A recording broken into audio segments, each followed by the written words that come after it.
How's it going, bro? It's your boy PPP. Pero today, may iba tayong klaseng vlog ngayon. First time kong gagawin to. We're doing an unboxing vlog. So, nung nga ba i-unbox natin? It is a helmet. Helmet. The word helmet. Kailangan sinusuot yan. I've seen a lot sa daan hindi nagsusuot ng helmet or else nagsusuot ng mga below standard na helmet which is not allowed or against dun sa batas na meron tayo. So, sa helmet na to, first of all, hindi natin na-advertise to na dahil bayad ako nung company na to. Hindi. I'm doing it my own. Gusto ko kasi matulungan yung iba na wala naman pambili ng helmet na mamahalin. I won't name brands na mamahalin, basta yung mga mamahaling helmets. Not everyone can buy. Tulad ko hindi. So anyways, simulan na natin. So ano nga ba itong helmet na unbox natin? So, yeah! H&J helmet. So, ako kasi, since nag-start ako ng motovlogging, di ako nagpapalit ng helmet. And okay pa naman yung helmet ko. Marami lang gasgas. So, gamit ko kasi is LS2. Helmet na to, para kay Miss PPP to, kasi helmet niya walang visor. Mabiyahe kami, wala siyang visor, tapos naka-shades lang siya. Meron namang helmets na na walang visor, pero kasi mahirap, nakakalunod yung hangin kapag wala kang visor. And syempre pag umuulan, kailangan mo ng visor. Lalo na kapag dusty, mapupuwing ka. So, let's dig in dito sa ating unboxing vlog. Okay, ito yan. So, nabili ko to, bro, sa Lazada, worth 860 pesos. Discounted price siya, kaya ginrab na namin ni Miss PPP. Para rin sa safety niya, syempre.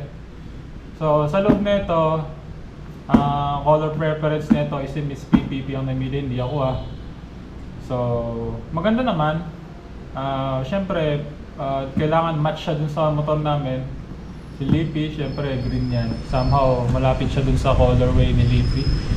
So, ito na, simulan na natin. Actually,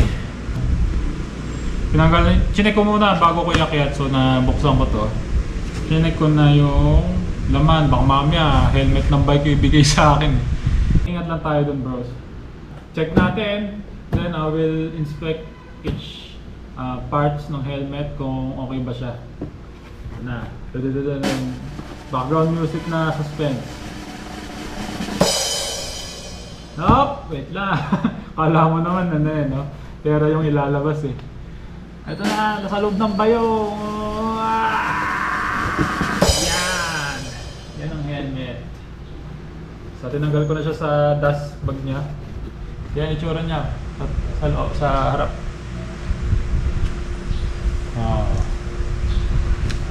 Matte finish yung paint niya.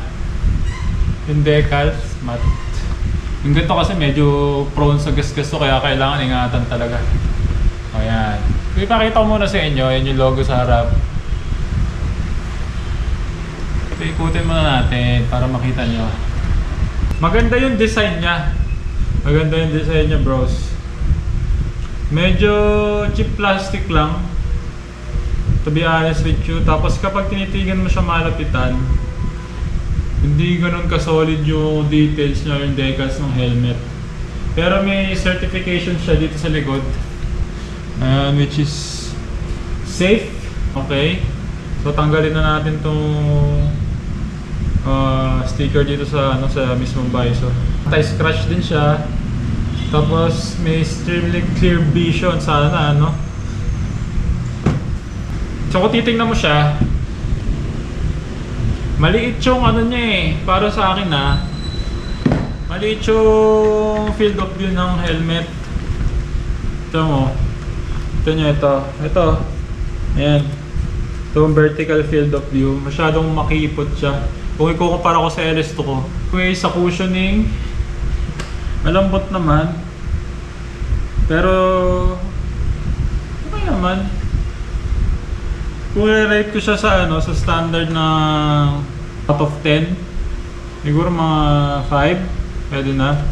Ang wala lang dito is ito sa chin chin protection dito, wala siya sa chin protection dito.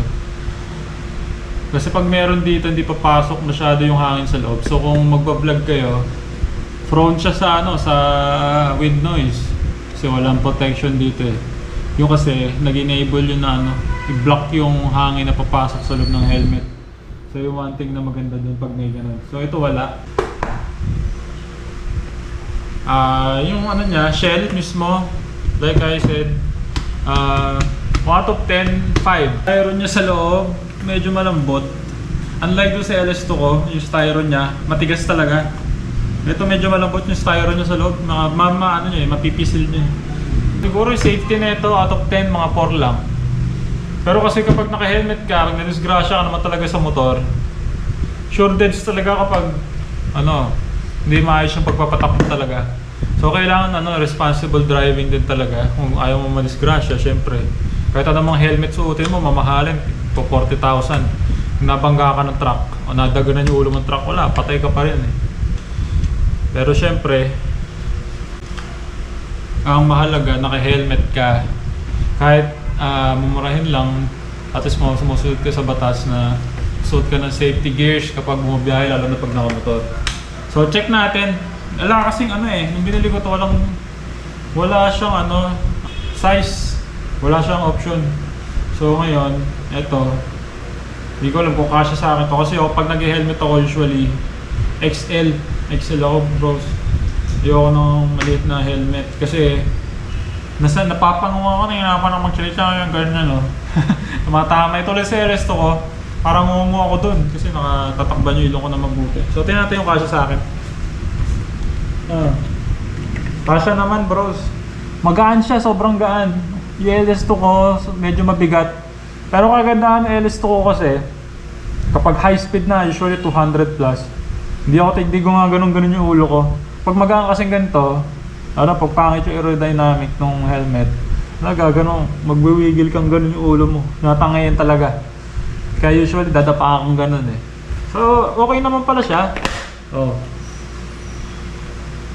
Strap natin.